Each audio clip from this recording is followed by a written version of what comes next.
el día de hoy que nos están siguiendo es porque tienen una genuina preocupación en relación a sus hijos y al futuro de sus hijos. El día de hoy entonces vamos a hablar sobre algunas herramientas fundamentales que padres y madres deben de tener para poder sobrevivir a este complejo responsabilidad que tenemos de acompañar en el crecimiento, en el desarrollo de nuestros hijos, que no es una tarea fácil, es una quizás de las tareas más complicadas, no nos enseñan, y yo espero que esta hora que vamos a estar aquí puedan servir realmente para tener algunas herramientas, algunas ideas prácticas que puedan ayudarles a evitar muchos sufrimientos, mucha zozobra, como sucede con los padres de familia que enfrentan situaciones adversas, complicadas en relación a todos los riesgos que hoy en día en este mundo tan complejo tienen los jóvenes. Imagínense ustedes la siguiente escena, por ahí les preparé unas imágenes. Hay una villa bajo una inmensa montaña. En esa villa viven ustedes ahí y han acompañado durante algunos años a sus hijos. Estos hijos han crecido con su apoyo, con el respaldo, con el amor, con el afecto que ustedes como padres le han dado. Pero un día estos hijos llegan a ser adolescentes, crecen, y es el momento donde ellos van a iniciar un viaje. Ahí recuerdo un poquito Joseph Campbell con esta idea muy interesante del viaje del héroe. Es un viaje de autoconocimiento hacia la cima de aquella montaña que se alcanza a ver. Y en ese momento ustedes saben que les han dado algunas herramientas, los han orientado, los han apoyado, les han dado ciertas fortalezas, les han dado ejemplo, pero el adolescente empieza a mirar cada vez más hacia aquella montaña y se pregunta, ¿quién soy? ¿Qué camino quiero seguir? Y siente una enorme atracción por llegar a aquella montaña. Los padres han pasado seguramente por esos caminos en algún tiempo de su vida y están preocupados porque saben que hay precipicios, ¿no? Hay situaciones que si algo falla pueden caer, incluso morir. Temen que se lastime, temen que dentro de los múltiples peligros puedan resbalar en algún momento, y algunos padres tienen la tentación de quererlos cargar, de no permitir que caminen o simplemente de no abandonarlo. Sin embargo, con el tiempo se dan cuenta que los propios hijos ya no aceptan que los acompañen los padres en este viaje, y entonces se enfrentarán sin duda a algunas dificultades, las van a enfrentar. Vemos en las siguientes, por ejemplo, en estos lugares van a tener que pasar puentes, quizás atravesar cañadas, subir en la oscuridad, enfrentar algunos riesgos en ese sentido. Vemos la siguiente, metafóricamente.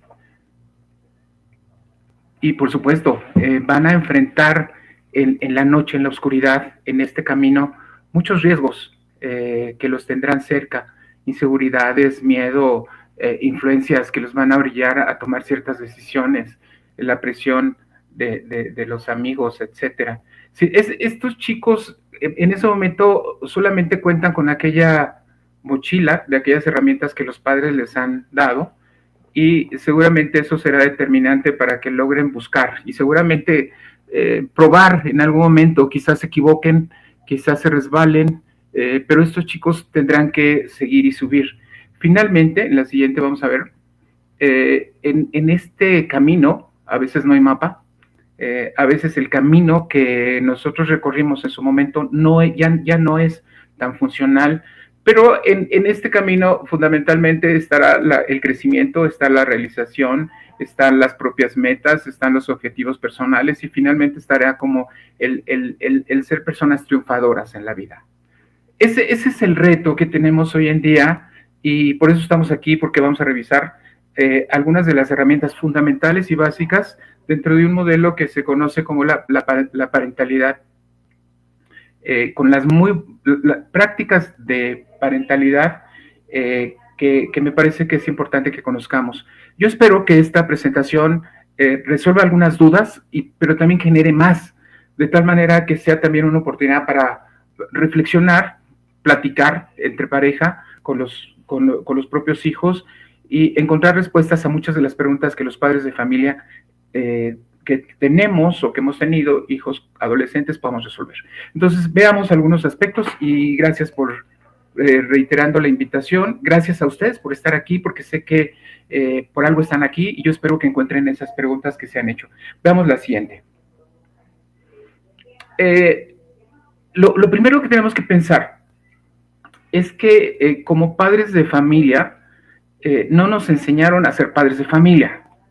Eso es importante. Entonces tenemos un modelo y este modelo es la única guía que tenemos. Y este modelo de parentalidad que tenemos nos damos cuenta que es muy reactivo y que de alguna manera responde a ciertas experiencias propias, a veces que nos propusimos no hacer, lo repetimos, pero nos vamos a encontrar algo que es muy, muy interesante de entrada.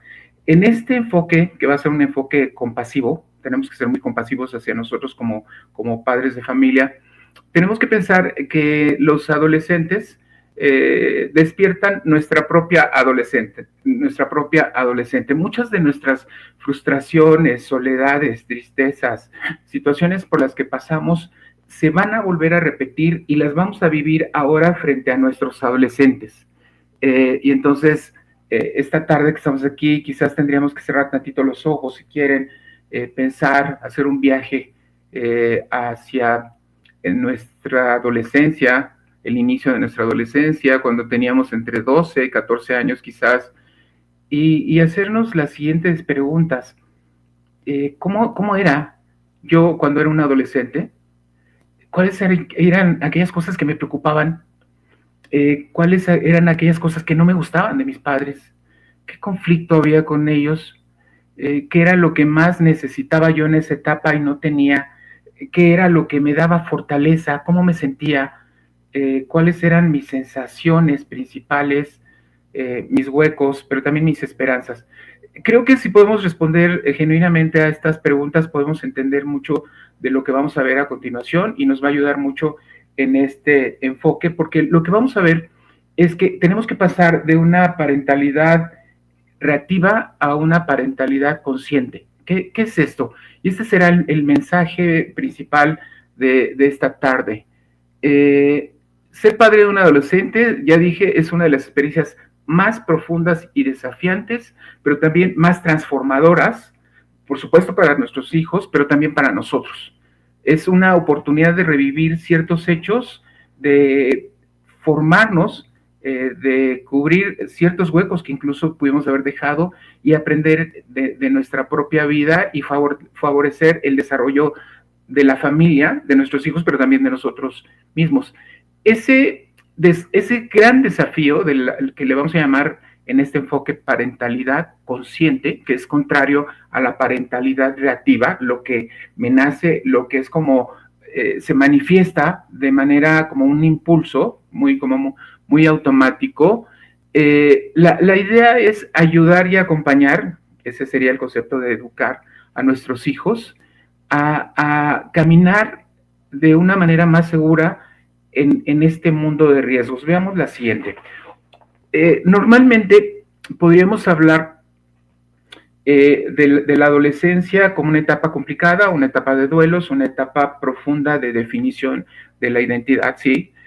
Pero la buena noticia, si les parece, es que se ha observado, y aquí ustedes van a ver una imagen del cerebro, donde se observa que el cerebro humano, esta compleja maquinaria, va evolucionando. Es decir, no nacemos con ella de manera completa. Va evolucionando y conforme va creciendo y va madurando, más o menos hasta los 22 años, que completa sus estructuras, se va desarrollando la materia gris, se van integrando una especie de cableado cerebral y básicamente algo que nos va a llamar la atención y que va a ser centro de nuestra conversación es que las áreas que tienen que ver con los impulsos, digamos las emociones, esta parte central del cerebro, va a empezar a cablearse paulatinamente con la parte de la corteza prefrontal donde se encuentra la toma racional de decisiones.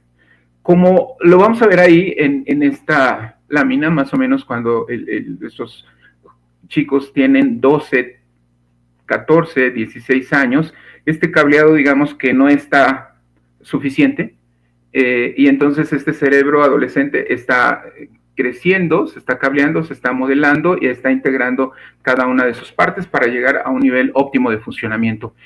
Se organizan los circuitos básicamente que tienen que ver con las emociones, con la toma de decisiones, con la identidad, la motivación, y por supuesto es allí en donde se van a empezar a manifestar, aunque no necesariamente surgen ahí, ciertas complejidades, ciertas dificultades en el manejo emocional. Entonces, lo primero que tenemos que tener claro es que el cerebro del adolescente está en desarrollo, y dentro de este desarrollo, dentro de esta construcción, el adolescente va a manifestar ciertos comportamientos, entre ellas cambios de humor, la rebeldía, el romper las reglas, el desinterés, pero tenemos que entender que esto es parte de un proceso de crecimiento. La otra buena noticia es que al completarse este crecimiento, hacia los 22 años más o menos, el cerebro ya está completo y puede funcionar con un cableado adecuado, llamémosle así, entre las áreas del control, ¿no? Y del juicio, del razonamiento, de manera lógica, de tal manera que el comportamiento, ya llegando a esta etapa, va a tener como más estabilidad, más lógica, una visión más de largo plazo, y un mejor manejo de las situaciones emocionales. ¿Cuál es el gran reto que tenemos los padres? Acompañar en este tramo, en este desarrollo, para que nuestros chicos, que van a enfrentar necesariamente en un mundo muy complejo, puedan reaccionar de manera adecuada, tomando las mejores decisiones.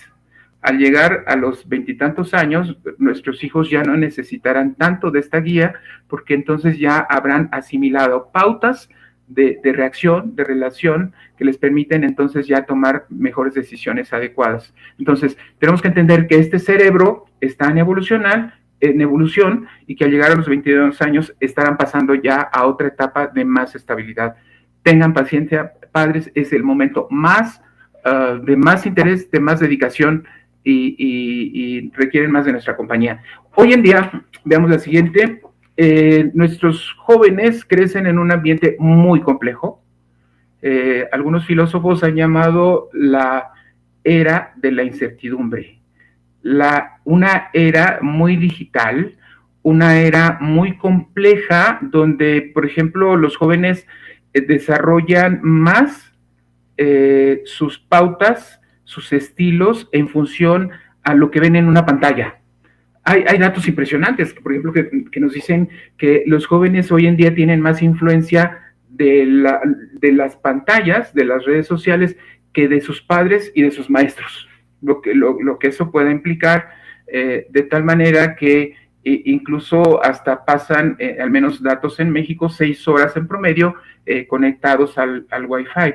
Esto los hace susceptibles, ya vimos en una anterior conferencia todos estos tipos de riesgo, no me detengo en ello, pero estamos sin duda ante un mundo digital donde los chicos adoptan identidades basadas en lo que van a aprender y en los modelos que se presentan a través de pantallas. Veamos los siguientes riesgos, y estos tienen que ver hoy en día con problemas de salud mental, básicamente ansiedad, depresión, ahí podemos asociarlo a suicidio, por ejemplo, autolesiones, trastornos de comportamiento alimenticio, podemos hablar de problemas también de ludopatía, de aislamiento, de desconexión social, etcétera. Hay un dato, por ejemplo, que me impresionó, que se hizo en escuelas de nivel bachillerato en México, que decía que el 60% de nuestros jóvenes tienen en esa edad, donde la vida debería ser esperanza, alegría, 60% de ellos están teniendo ideas o pensamientos suicidas. Ese es un dato que nos debe llamar la atención, sin duda, porque estamos entonces ante un mundo que para los jóvenes es muy complejo, y que representa como muchos retos en una dinámica de desconexión. Es ahí en donde el papel de la familia y de los padres de familia adquiere un papel fundamental. Veamos la siguiente.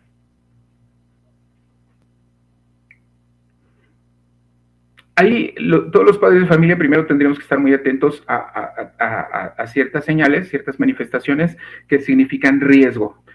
Son como lucecitas rojas que se van a activar y que de alguna manera pueden significar que nuestros chicos están pisando un terreno pantanoso, llamémosle así. No necesariamente que tengan un problema o un trastorno grave, pero que sí están empezando a tener dificultades. ¿Cuáles son estos cambios bruscos en el comportamiento? Todos los adolescentes lo van a tener, pero cuando estos cambios se mantienen y se hacen cada vez más agudos, entonces sí son señales de alerta. El aislamiento, todos los chicos pasan por esta etapa, pero cuando el chico se encierra demasiado en su cuarto, no quiere salir, no socializa, su vida se convierte en el mundo digital, señales rojas de advertencia. Eso lo vamos a observar mucho en su dinámica de aprendizaje, de relaciones con otros amigos, sus pautas de diversión, sus hábitos, etcétera, y todo esto nos va a mostrar sin duda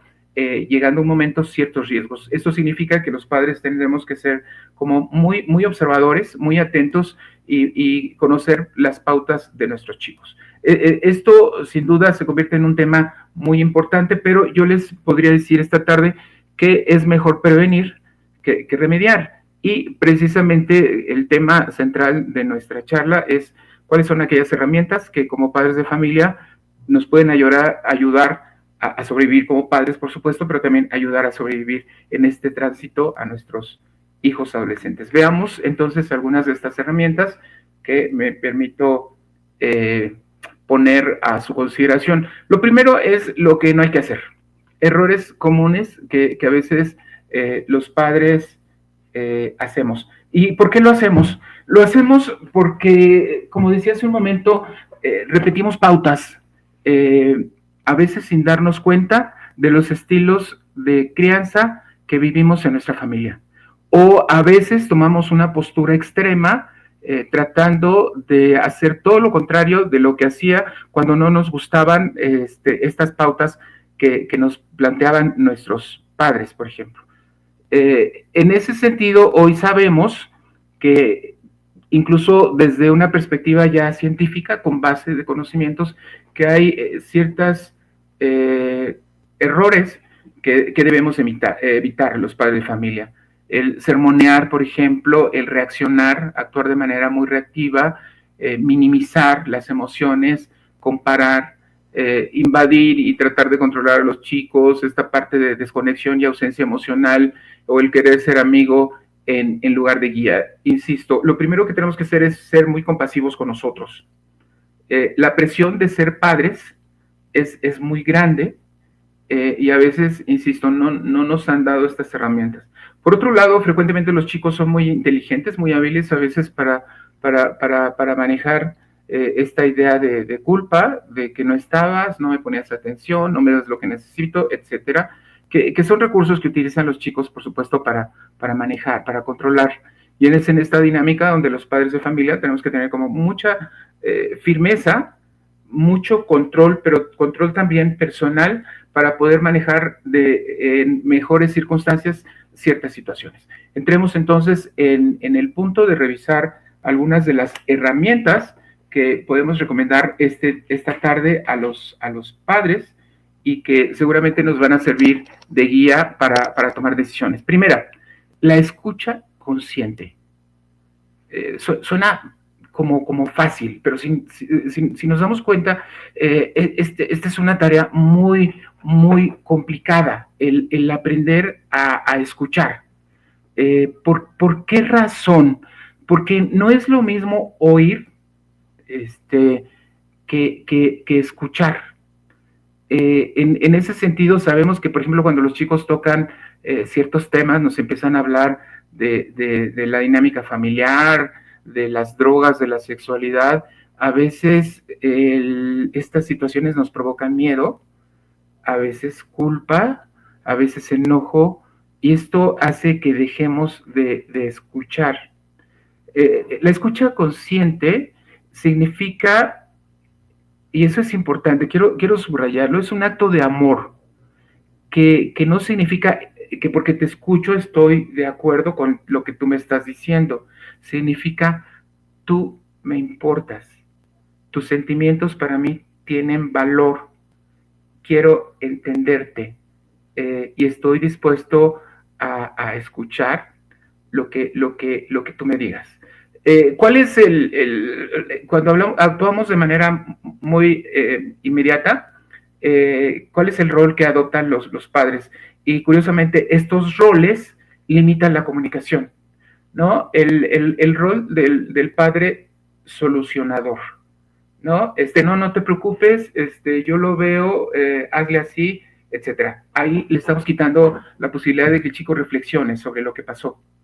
El rol de juez, es que no debías de haberlo hecho aquí. Entonces, el empezar a usar esta idea del deberías, también inmediatamente va a generar una especie de rechazo y que el chico se cierre. No, es que no me entiendes.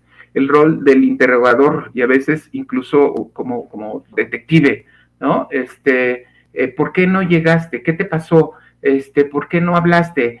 Son tantas preguntas que el interrogador hace que inmediatamente el chico empieza a contestar con monosílabas, ¿no? Creo que hemos visto un poquito cómo los chicos se protegen diciendo, sí, bien, bien, sí, ajá, sí, no, todo estuvo bien, sí, ¿no? O el conferencista, ¿no? El padre que dice, bueno, cuando yo tenía tu edad, yo tomaba estas decisiones, yo era un chico que sacaba dieces en la escuela, que era líder, etcétera, etcétera. Y realmente este enfoque minimiza, hace que el chico más bien se cierre en esa lógica. Entonces, ninguna de estas respuestas necesariamente es mala, eso es importante entenderlo. Lo que puede ser riesgoso es dar una respuesta de manera inmediata, inhibiendo la posibilidad de un diálogo. La idea de la escucha consciente es generar un vínculo empático que nos permita crear un punto de comprensión. Veamos la siguiente. La escucha consciente es intentar comprender la experiencia del otro, quitando un poquito nuestros juicios. Vean que en apariencia escuchar es fácil, oír es fácil, pero la escucha consciente es un arte. Si están ahorita con su pareja, hagan el ejercicio, se los recomiendo, de hacer pausas de 1 minuto en donde un padre habla del tema, la pareja escucha lo que le está diciendo y le pregunta, ¿qué entendiste? Y se van a dar cuenta que no entendimos lo que queríamos transmitir porque no hemos practicado este diálogo consciente. Es un ejercicio muy simple, pero nos va a ayudar mucho a generar pautas de comprensión de lo que el otro nos quiere decir. Pero lo primero que tenemos que hacer es escuchar y entender lo que la otra persona nos está diciendo. Y esto es fundamental en el adolescente. Si queremos poner límites, si queremos generar modelos, si queremos poner reglas, el primer punto fundamental es aprender a escucharlos de manera consciente. Veamos la siguiente, sobre el mismo tema. En este sentido, la escucha consciente, ya dije, no solamente es oír palabras, significa ¿qué está sintiendo mi hijo? ¿Qué necesita? ¿Qué me está diciendo con esa actitud rebelde, de pronto desafiante? ¿Qué me quiere comunicar? ¿Qué está intentando decirme? A veces con actos más que con palabras.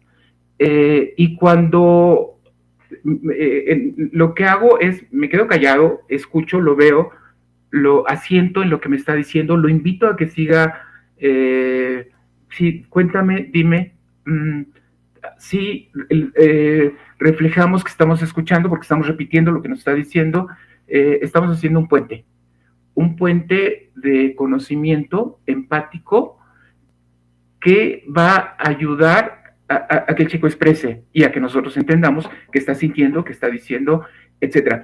Algo que quisiera plantear es que difícilmente un adolescente nos va a escuchar, va a permitir que lo orientemos, que pongamos regla si no siente que es comprendido y que no, si es que no practicamos la escucha consciente. Entonces, herramienta 1, practiquemos el arte de escuchar, ejercitémoslo en pareja y después con nuestros hijos.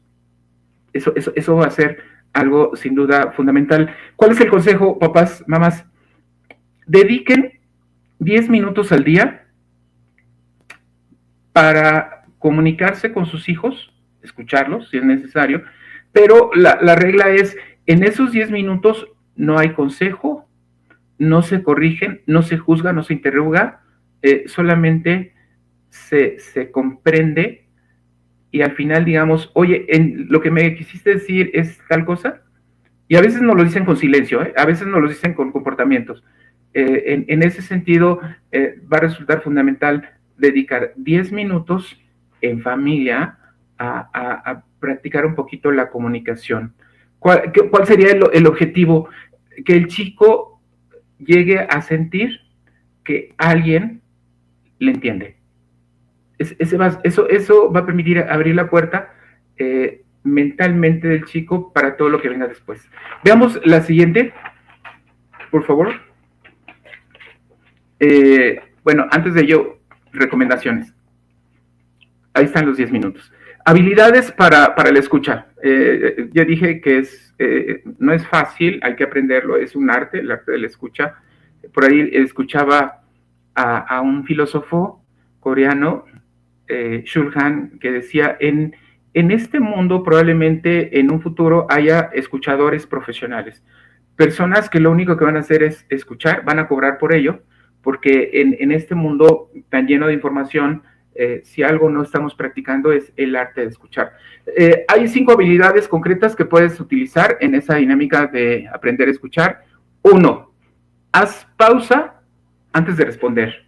Como dirían, cuenta hasta 10 antes de contestar, ¿no? Porque vamos a tener inmediatamente el impulso de ser el juez, de ser el conferencista, de ser el ejemplo, etcétera. Haz una pausa, respira, no contestes. El segundo, refleja sus emociones. ¿Qué es esto? Hijo, entiendo que te molestó mucho lo que pasó en la escuela por lo que me estás diciendo, ¿verdad? Hijo, entiendo que no te gustó, que sentiste que fue injusto eso que pasó en el partido de fútbol. Tú le estás reflejando sus emociones y él está sintiendo que tú estás poniéndote en sintonía con sus sentimientos. La otra, cuando tú en vez de intervenir, en vez de juzgar o dar una conferencia, haces preguntas muy, muy abiertas como para estimular que el chico o la chica siga hablando. ¿Y luego qué pasó? Oh, no me digas. Entonces se enojó. Wow. Qué interesante, ¿eh? Es decir, este tipo, llamémoslo así, de intervenciones, es una especie de diálogo socrático. Lo que hace es favorecer que el chico se anime, la chica también, a verbalizar, tolerar silencios. A veces tenemos que aprender a soportar los silencios. Y finalmente, escuchar sin preparar un sermón, sino más bien en esta escucha entender, y ese sería un gran regalo, qué está sintiendo, qué está queriendo decir, y estas habilidades concretas se van a desarrollar. Entonces, primero aprendamos esta dinámica de escucha activa. Segunda herramienta, lo vamos a ver en la siguiente.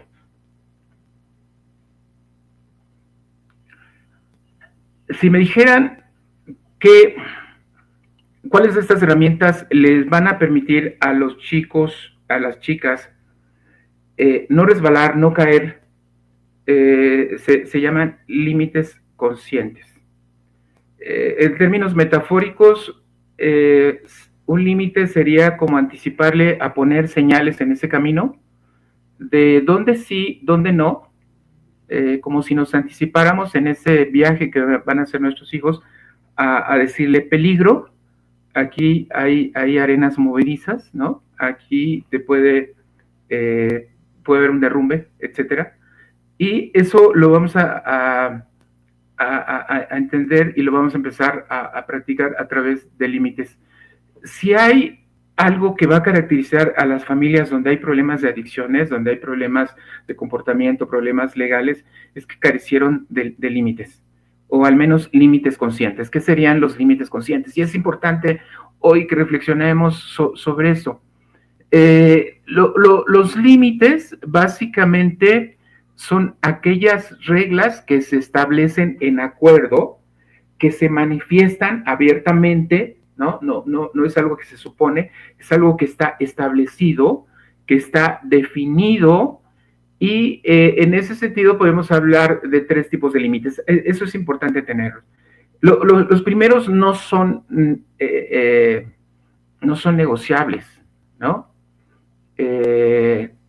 Hay situaciones, por ejemplo, de riesgo que un chico puede hacer, y eso no se negocia. No se permite, por lo tanto hay consecuencias. Para que un límite sea efectivo, lo vamos a ver más adelante, tiene que haber ciertas consecuencias, pero también ciertos privilegios en caso que se cumplan.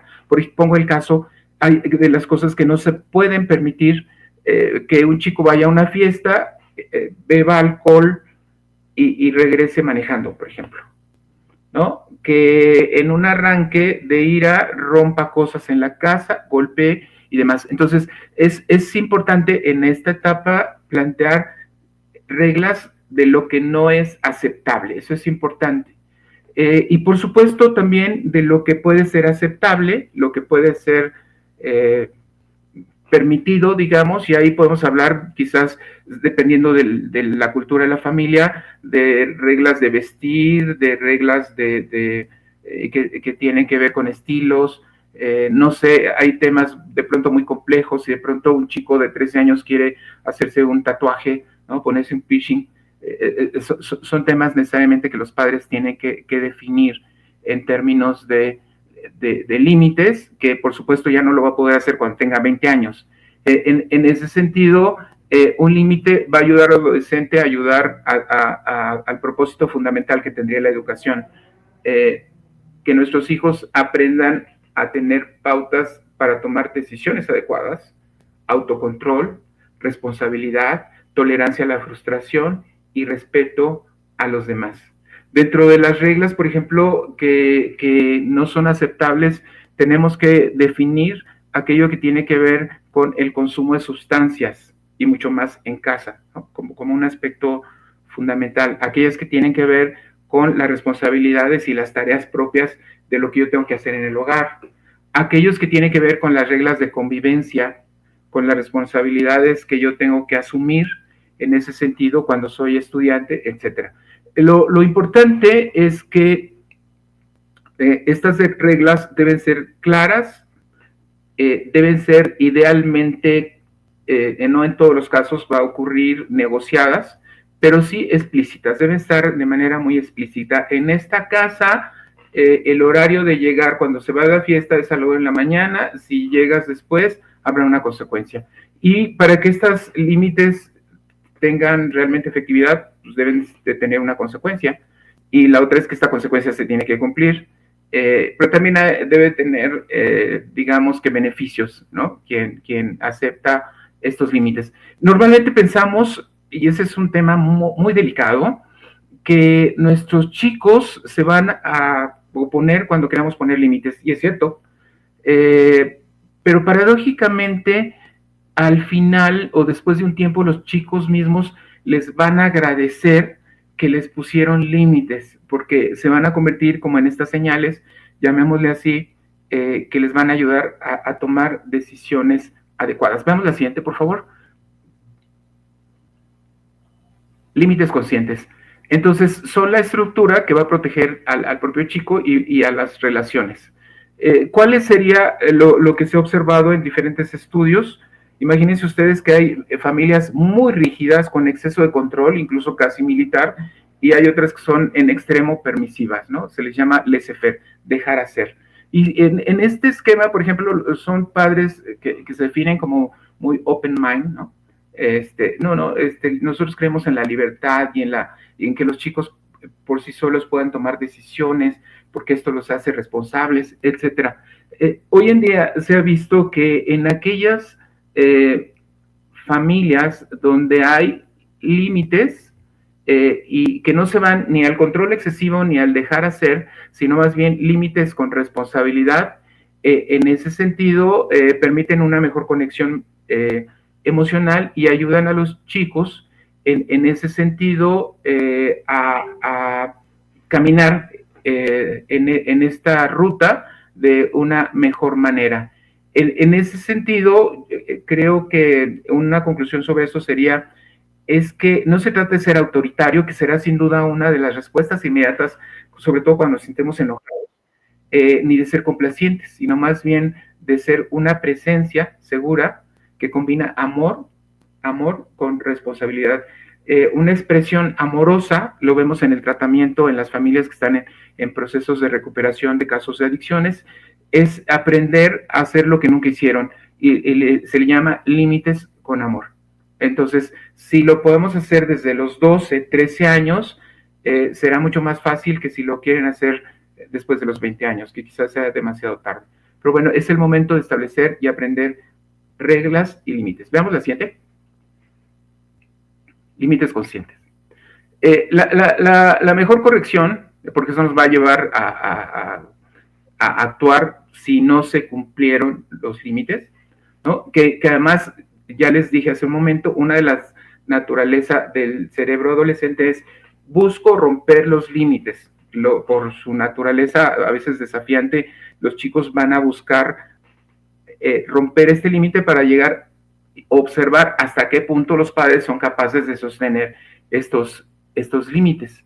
Entonces, la mejor corrección, y esto nos va a llevar un poquito a pensar que cuando se violan los límites, tenemos que tomar medidas de control como padres de familia, pero estas medidas ya deben de estar establecidas previamente para que no haya sorpresas, de tal manera que el chico sienta que esta corrección, ¿no? Les ayude más bien a tener pautas de comportamiento razonable en ese sentido y responsables de sus propios actos. Ese sería sin duda un aspecto fundamental donde vamos a andar en las siguientes herramientas. Entonces, aprender a escuchar, establecer límites conscientes, son dos de las herramientas más fundamentales. Veamos la siguiente, por favor. ¿Cuáles son los límites? Ya decía, los de seguridad, estos no son negociables, ¿no? Me parece que eso sería, por ejemplo, que haya violencia en casa. Es decir, esto no es negociable y necesariamente tiene que tener una consecuencia de respeto, ¿no? De gritos, de maltrato, etcétera, tiene que tener una consecuencia, pero también de responsabilidad, y eso tiene que ver con las tareas que el chico tiene que hacer, empezando desde tender su cama, desde lavar sus platos, desde sacar a su perro a caminar, darle de comer, etcétera, que debe estar establecido. Si quieres tener, claro, un perro, pues vas a tener que llevarlo al veterinario, darle de comer, sacarlo a pasear, etcétera, porque quieres tener tu perro, ¿no? Y cuando vemos este tipo de comportamientos, a veces de los padres como muy codependientes, ¿no? Donde los padres terminan asumiendo todas las responsabilidades de los chicos, es una carencia de límites. Y aquellos que tienen que ver con aspectos de convivencia. Una recomendación, hoy en día los padres de familia tienen que fijar límites claros respecto al uso de las tecnologías. Por ejemplo, hay un horario para el Wi-Fi, el chico puede estar en internet a las 3 de la mañana, el chico puede encerrarse a jugar videojuegos 5 horas en un día, durante la cena o la comida podemos estar revisando nuestros WhatsApp. Es decir, son aspectos necesariamente que los padres de familia tienen que tomar límites claros en el uso de la tecnología. Ese sería como el aspecto fundamental hoy en día que los padres no podemos dejar de lado. Veamos entonces la siguiente herramienta y tiene que ver con algo fundamental, necesario: crear momentos de conexión. Cuando hablamos de conexión, estamos hablando de momentos en los cuales hay una especie de sintonía entre padres e hijos y entre la propia familia, que esto nos va a permitir realmente poder actuar, poder corregir, poder dirigir. Si no tenemos esta conexión, prácticamente vamos a fracasar en todo lo que venga después. A veces los padres tendemos mucho, cuando lo hacemos de manera, digamos, como muy automático, a pensar que la conexión es dar consejos, establecer solamente reglas, estar corrigiendo, estar orientando, dirigiendo, pero la conexión va más allá. Y la conexión nos permite sobre todo poder influir, poder intervenir en la vida del chico. Pero si no logramos esta conexión, va a ser muy difícil. En términos generales, y también por la naturaleza de lo que veíamos hace rato del desarrollo evolutivo del cerebro del adolescente, el chico va a tender a rechazar la conexión en apariencia, porque en el fondo él va a sentir cierta seguridad al saber que tiene la conexión de sus padres. En ese sentido, los chicos van a aceptar orientación, van a aceptar límites, van a aceptar reglas, correcciones, cuando hemos, como padres de familia, logrado esta conexión. Veamos algunas sugerencias en ese sentido para fortalecer esta conexión emocional. ¿Cómo podríamos darnos cuenta de que está esta conexión? Cuando podemos validar y reconocer la experiencia emocional como un compromiso de los padres, ¿no? Y esto significa como entender, y en términos muy sencillos sería, somos capaces de ponernos en los zapatos de mi hijo, de mi hija, mirar cómo está mirando la vida, y esto lo voy a hacer, ya dije, a través de la escucha, y a través de la escucha voy a permitir entender cuál es su mundo, y la respuesta sería muy sencillo. ¿Qué mira? ¿En qué participa tu hijo cuando está en internet? ¿Qué redes sociales? ¿Qué material sube? ¿Qué material comparte? ¿Quiénes son sus amigos? ¿Cuáles son sus momentos de diversión? ¿Cómo se divierte? Etcétera.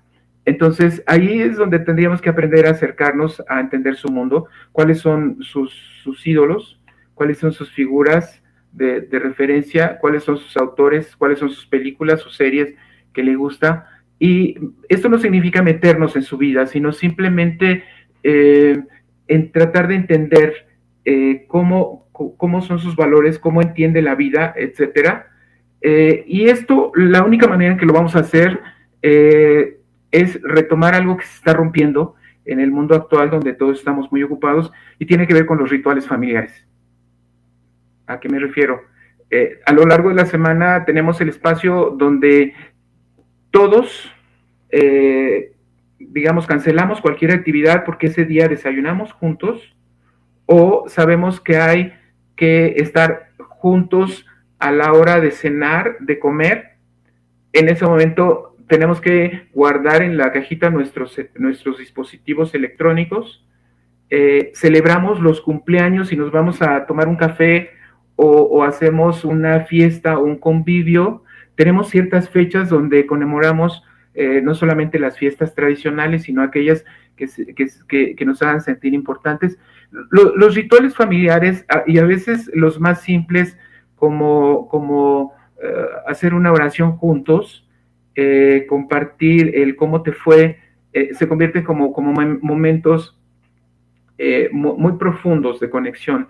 Y algo muy importante es que esta conexión no se va a dar en actividades que impliquen mucho tiempo. A veces se dan en las cosas más simples. Cuando viajamos juntos en el automóvil, cuando paseamos al perro, cuando nos tomamos el primer café en la mañana, cuando hacemos una oración antes de dormir. Son momentos muy significativos que nos permiten conectar de una manera empática, y estos rituales van a generar seguridad emocional y, por supuesto, los padres tenemos que ser muy curiosos, ¿no? Oye, ¿cómo te fue? Sé que acabas de conocer a una chica muy linda, ya me dijeron por ahí, Sé que quizás no me quieras contar, pero ojalá un día me cuentes o le invites. Ese tipo de curiosidad, no por el hecho de ser detective, sino simplemente de identificar los momentos significativos, ¿no? Emocionalmente significativos de nuestros chicos. Y un aspecto fundamental, compartir la vulnerabilidad se vale, incluso nuestra propia vulnerabilidad. Y es ahí donde tendríamos que plantear un enfoque de parentalidad muy compasiva con nosotros. Regla muy importante, no podemos ser los padres perfectos, no hay padres perfectos. Tenemos errores, todos tenemos que tener errores y es parte de nuestro crecimiento. Pero quizás la diferencia es que acepto, reconozco mis errores, reconozco que a veces mis patrones de educación están influyendo ahora frente a la educación de mi hijo adolescente, pero finalmente lo que voy a hacer es reconocer mis errores y a veces es válido, uno, reconocer mis errores, pero también aceptar mi vulnerabilidad y reconocer que no soy el padre perfecto. Ahí está. Vamos entonces a la siguiente y por favor díganme cómo vamos de tiempo, que creo que estoy ocupando de más, pero vayámonos rápido porque sé que va a haber muchas preguntas que ustedes están haciendo. Momentos de conexión, ya dijimos, genera confianza, comunicación, cooperación y permite influir. Veamos la siguiente herramienta. Supervisar sin invadir, fundamental. Ahí es donde, llamémosle así, supervisión, no vigilancia, se convierte como un aspecto fundamental de esto. Esto nos va a ayudar a que los chicos aprendan a gobernarse por sí mismos. Y es ahí en donde los padres, en vez de ser vigilantes, se convierten en una presencia confiable y en un guía. Porque en ese sentido, si no estás cerca, entendiendo lo que está pasando con tus hijos, te estás perdiendo sin duda la oportunidad de entender muchas cosas de la que pasen y por lo tanto de ayudarles en su crecimiento. Veamos rápidamente las siguientes herramientas, si les parece, porque sé que este es un tema fascinante que yo creo que nos va a llevar a otras sesiones y otros tiempos.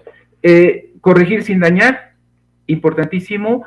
Ahí tenemos que ser cuidadosos de la autoestima y la regla fundamental, vas a corregir la conducta, no la individualidad.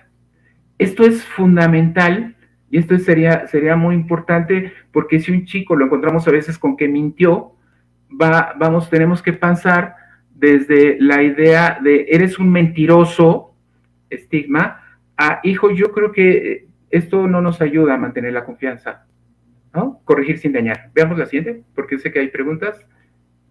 Corregir sin dañar significa, uno, conecto, quiero entender qué ocurrió, ¿no? Antes de reaccionar, describimos lo que está pasando, exploramos cuáles fueron las circunstancias de este error y en vez de culpar, manejamos la responsabilidad. ¿Qué consecuencias tuvo eso? Y finalmente, reparar. Los pasos de un modelo simple, el otro tiene que ver consecuencias educativas y no punitivas. ¿Cuál es el objetivo fundamental? Enseñar responsabilidad más que culpar y más que castigar. 7. Consecuencias educativas y no punitivas. Relacionadas entonces con la conducta, no con la persona, no etiquetando y ser proporcional, ni exagerada ni insignificante y siempre se aplica con mucho respeto. Hijo, me siento feo que te voy a tener que quitar 3 días el celular porque sé que para ti es muy importante, pero el que hayas reprobado por estar demasiado en las redes sociales es algo que no nos va a ayudar. Siguiente. El ejemplo.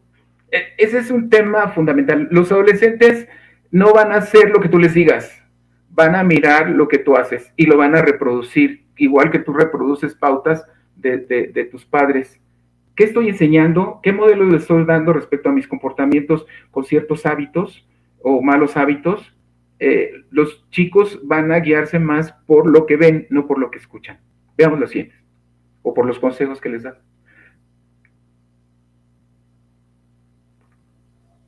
La siguiente. El ejemplo. Validación emocional. Cuando un adolescente está emocionalmente activado, su capacidad de razonamiento disminuye. Ahí es importante, los chicos por su naturaleza van a ser muy emocionales. No funciona en ese momento actuar. ¿Qué sí funciona? Buscar los espacios propicios y en esa lógica, más que criticar, más que etiquetar, entender lo que pasó. Cuando entendemos y nos ponemos del lado empático de entender lo que está pasando con el chico va a reaccionar de manera diferente. Y veamos las últimas. Entonces ya dijimos, comprender, orientar. La validación no significa probar, estoy de acuerdo con todo, no significa justificar ni estar de acuerdo, significa puedo entender por qué te sientes así y a partir de eso tomamos una decisión. Y la última, que es fundamental. Bueno, esto es también de la validación, reflejar, reconocer, ayudarles a identificar lo que sienten, validar sus emociones, es un tema fundamental, la inteligencia emocional, que se nos va a llevar un tema completo porque es importante. Y la última, ahí está, con eso me quedo. El padre no puede ser el amigo, los amigos tienen mucho, padres nada más los tienen a ustedes. En ese sentido, el asumir el rol del amigo nos va a limitar mucho en la capacidad de acompañarlos. El ser padres conscientes nos va a ayudar a guiarlos de mejor manera. Muchas gracias por su atención y estaré atento a las preguntas que hagan. Muchas gracias, maestro José Manuel Castrejón. Gran presentación. Tenemos una red ahí que ha ido interactuando. Quedaron algunas preguntas. La primera es algo que nos llama harto la atención y que tiene relación con la culpa. ¿Qué es lo que pasa con la culpa en los padres? ¿En qué medida la culpa los inhabilita a poder tomar buenas decisiones? Hay hoy día un castigo en la emoción propia de los padres por el exceso de trabajo, por no estar, incluso por el perfeccionismo. Hoy día hablamos del burnout parental. La culpa es una especie de cadena terrible que tú te pones y que te va a atar para tomar decisiones. ¿Y qué hay alrededor de esto? Por un lado, hay esa idea que tú has planteado con mucha claridad, donde hay muchas expectativas, ¿no? Tienes que ser el padre perfecto, la madre perfecta, no puedes fallar, porque en ello está como tu autoestima. Lo primero que tenemos que reconocer es que no hay padres perfectos, que podemos fallar, pero que las fallas podemos aprender. Esto es un aspecto fundamental. El segundo aspecto sobre la culpa es que el sentimiento de culpa no nos ayuda, nos paraliza y nos limita y nos ata. El otro aspecto es que los hijos, como son muy inteligentes, van a tener ciertos recursos para controlar, y eso sería sin duda algo fatal en esta dinámica de ser padres que acompañan. Los chicos son muy hábiles de manejar la culpa, desde yo no te pedí que me trajeras a este mundo, lo que pasa es que no estabas tú cuando el día que me entregaron el diploma en primero de primaria y lloré mucho porque no llegaste, porque tu trabajo te importaba más que yo. Parece que estoy reflejando mi vida, así me pasa. Lo importante es que tenemos que ser nosotros compasivos con nosotros mismos y entender desde un aspecto que hacemos lo que mejor hacemos y lo hacemos amorosamente en ese sentido. Y que a partir de que somos autocompasivos con ese papel que hacemos de papá, reconocemos nuestras fallas, pero también reconocemos las cosas maravillosas que como padres hacemos. Cuando nos liberamos de la culpa, nos quitamos esas cadenas, podemos actuar mejor y tener nosotros el control en ciertos momentos como padres. Muchos padres que nos acompañan hoy día son papás de un adolescente, pero también son papás de un niño que viene aguas abajo. ¿Cuál sería el gran consejo? Porque entendemos que el vínculo es lo profundamente relevante en esta relación. ¿Cuál sería ese consejo de un hombre sabio que le diría no deje de hacer o no deje de? Lo primero, tu ejemplo, eso es lo que lo veíamos hace un momento. los chicos siempre te van a estar observando y van a identificar tus hábitos. Y con el tiempo, aunque no les guste, y lo vemos en el caso del alcoholismo, a veces los chicos que crecen con un padre alcohólico o terminan odiando el alcohol o terminan relacionándose con personas alcohólicas o terminan siendo alcohólicos. Y eso sin duda se convierte como un aspecto fundamental de los padres.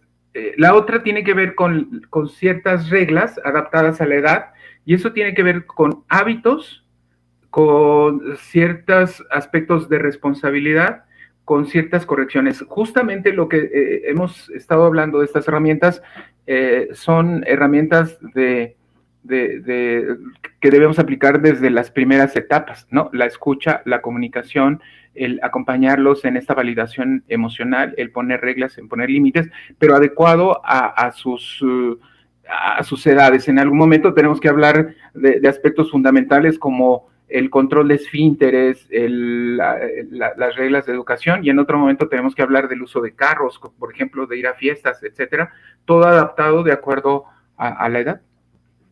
El desafío que tiene un joven es hackear el sistema. Él es el pobrecito que no recibió el equipo telefónico, él es el pobrecito que no tiene internet o Instagram, él es lo peor, es la escoria de la escuela porque los padres no le están entregando algo. Los padres, en la falta de comunicación, deciden muchas veces entregar eso que el niño pide, y el niño cumple su cometido, que es, digámoslo con todas las letras, manipular el sistema. Porque no está siendo veraz con la información. Los padres descubren esto y dicen castigo. Hoy hay una tendencia en algunos lugares donde el castigo está mal visto. Tú has hablado de la proporcionalidad del castigo. Muchas veces los psicólogos insisten en recurrir a las historias propias. ¿Cómo me funcionó a mí esa historia con mi padre? ¿Funcionó o no funcionó? ¿Qué recomendaciones daríamos hoy día a los papás, además de la proporcionalidad en el castigo? ¿Vale la conversación? Debe de estar la conversación, pero vale el quitar algo, porque cuando no cumplimos la ley nos quita algo o nos hace sentir esa pérdida. Entonces, ¿qué ahí? ¿Cómo podemos profundizar un poco en eso? Hace poco en México aprobaron lo que se denominó la ley chancla. La chancla era la herramienta de las abuelitas infalible. Sí, había algo que rompía las reglas y de por medio había un chanclazo, y eso se convirtió como el mejor corrector. Hoy en día, en este mundo de derechos, cambian. Ya no hablamos de castigos. El castigo tiene una connotación de sanciono y provoca un sufrimiento para que entiendas, ¿no? Y a veces en algunos tiempos decía, las letras con sangre entran en la etapa de los bisabuelitos. Hoy en día hablamos de consecuencias. Las consecuencias no tienen el propósito que sufras porque cometiste un error, sino que reflexiones por el hecho de que rompiste ciertas reglas o actuaste de manera errónea, y a partir de reflexiones asumes la responsabilidad. El propósito sería asume la responsabilidad y reparas en su momento lo que hiciste. Este tendría que ser el patrón de hoy en día, de no castigos, sino consecuencias. Ese sería un aspecto fundamental. Nos estamos enfrentando a una cultura y podemos observar que en los mensajes que les mandan a nuestros chicos, el mensaje es: hazlo tú, vive el momento, no le hagas caso a los que te dicen que no, incluyendo a tus padres, sé tú, sé libre, etcétera. Entonces, estamos ante una influencia que les dice: no le hagas caso a tu padre, hazle caso a tus instintos, y esto se ve reflejado a veces en chicos que, carentes de regulación, asumen que la norma de la regla son sus intereses y son sus gustos, y son chicos que van caminando por la vida cometiendo muchos errores y generando a veces conflicto, pasando sobre los derechos de los demás. Esto es un aspecto, por supuesto, que nos obliga a los padres de familia a tener más presencia, conexión, control, y un aspecto fundamental: si no entendemos que vivimos con generaciones de chicos con mucha información, porque se pasan muchas horas en las redes y aprenden muchas cosas, son chicos muy inteligentes, profundamente inteligentes, ellos nos van a hackear y ellos tienen ciertos recursos muy interesantes. Desde este hecho de la culpa hasta la amenaza, o esta idea es que ya no tiene sentido esta vida contigo porque ya no te aguanto, no me das lo que es, y entonces he pensado que mejor no debo estar en este mundo, y entonces el padre se pone a temblar y pierde el control, y entonces ya hackeó el sistema y perdió el padre o madre la posibilidad de cumplir con su función. Y es ahí en donde llegamos a un punto fundamental. Si sientes que te rebasa las situaciones, pide ayuda. Afortunadamente hay esfuerzos como esta red preventiva, esta tarea que estamos haciendo hoy en día, pero también hay cursos de padres, también hay instituciones de orientación, también hay lugares de ayuda donde te van a enseñar justo a desarrollar. Algo que vamos a observar, Sebastián, y tú lo has visto, es que parte de la tarea, cuando ya hay un problema de adicciones, un problema legal, chicos que de pronto enfrentan ciertas problemáticas como las que hablábamos, sí es necesario que en los procesos de recuperación los padres replanteen la dinámica de tal manera que toman el control a través de lo que se conoce como límites con amor. Y esto significa, te quiero mucho, te amo, pero yo no voy a permitir que estés actuando de esa manera, y lo estoy haciendo por amor a ti, porque no me gusta ver exactamente lo que está pasando contigo. ¿No? Pero eso implica ya recibir ayuda. Entonces, un mensaje importante para los padres: sienten que están saliendo de control, pide ayuda. No te calles. Es muy importante porque, siendo profesor de escuela, me toca escuchar a jóvenes de manera permanente quejarse de que no son entendidos por los padres, y trabajando con padres, me toca escucharlos quejarse de que estos jóvenes son cada vez más inentendibles. Entonces, somos una generación con una tremenda brecha en conocimiento desde lo digital a las formas, pero este punto medio no está, y justamente creemos que ahí es donde Red Preventiva puede ser un tremendo apoyo para las familias, porque necesitamos crear esa red que sostenga tanto a los jóvenes como a los padres. Y aquí hay un mensaje muy importante. Lo que usted está viviendo en casa no es el único, lo están viviendo todos. Algunos, como en Alcohólico Anónimo, donde la honestidad radical es un valor esencial, lo comunican, y en otros casos, otros no. En eso, con esto quiero cerrar como última pregunta. ¿Cuál es la importancia de las conductas que voy viendo? Porque muchas veces las conductas, en mi casa se porta de una forma, en la calle se porta de otra forma. Dicen que es mejor que los hijos sean muy desordenados y en casa, pero buenos ciudadanos en la calle.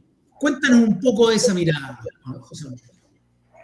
Bueno, tú lo sabes y eres experto y durante muchos años has trabajado eso. Hay pautas que se aprenden en casa.